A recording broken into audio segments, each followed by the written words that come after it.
how to add products to your Shopify store.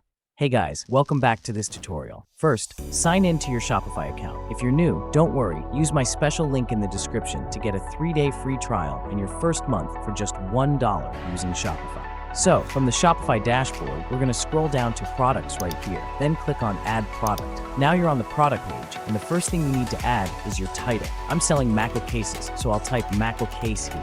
To catch customers' eyes, you should add some relevant words like color, advantages, etc.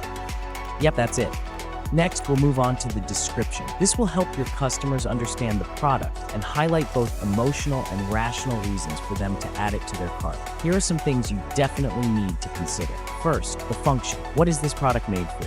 Then, the materials used in your product, and some essential information customers should know when buying, like sizes, dimensions, availability, shipping, promotions, etc. Keep in mind that you need to add all unique selling points here. What makes your product better than the competitors? Also, make sure to include your brand's voice and tone. And don't forget, you can always use AI to write your description. Just add some keywords, click generate. I already have a description, so I'll just copy and paste it. Okay, next we will come up with the media. It's super important to have high quality photos for your product because most people will make their first impression based on your photos.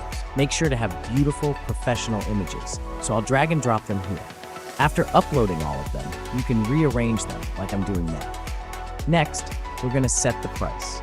In this case, it will be $44.95.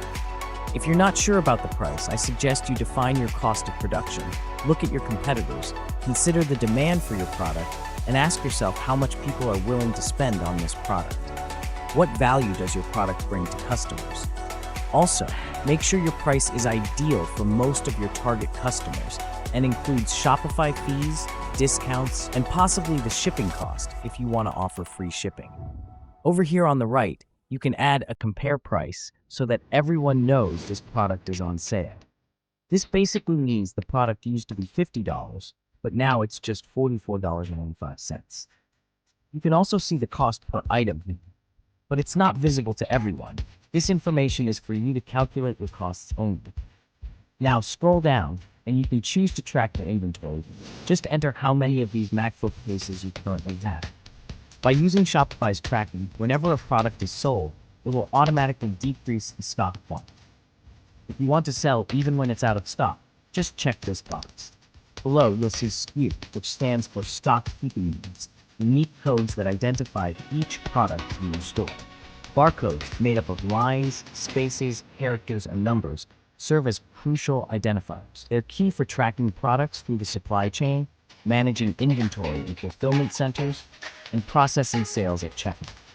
Simply check the box, and then fill in all the blanks here. Okay, now let's move on to shipping. If you're selling a physical product, just set the weight, and you can change the unit beside it.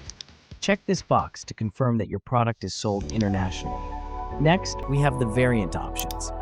You can add options like size, color, material, or style by clicking this. In this case, I'll choose size, like MacBook Air 11, MacBook Air 13, and so on. You can also enter individual prices for each item. Don't forget to add their images and stock quantities as well. Next, we're going to optimize for search engines. This basically means how your product will be found on Google or any other search engines. Click on Edit, and you can change the title, meta description, and also the URL. I have some tips here. You should add relevant keywords to help your product rank higher on Google. The title length should be up to 55 characters. For the meta description, it should also include keywords and be up to 320 characters. Lastly, make sure the URL matches the title and description. If you're unsure about any of the information above, you can save all of this as a draft. And of course, click Publish to make it appear in your store. That's it. Now you know how to add a product to your Shopify store. And if you go back, you can see your product live. If you're new to Shopify, don't worry. I've got you covered with a special link in the description where you can get a 3-day free trial of all Shopify features, then $1 for the first month. And before you go, I want to let you know that I will share a free resource for everyone who actually wants to start a Shopify store and succeed with it. Simply subscribe to my channel and comment your email below. In this ebook, I gathered all tutorials for beginners and made them easy to understand and follow as much as possible.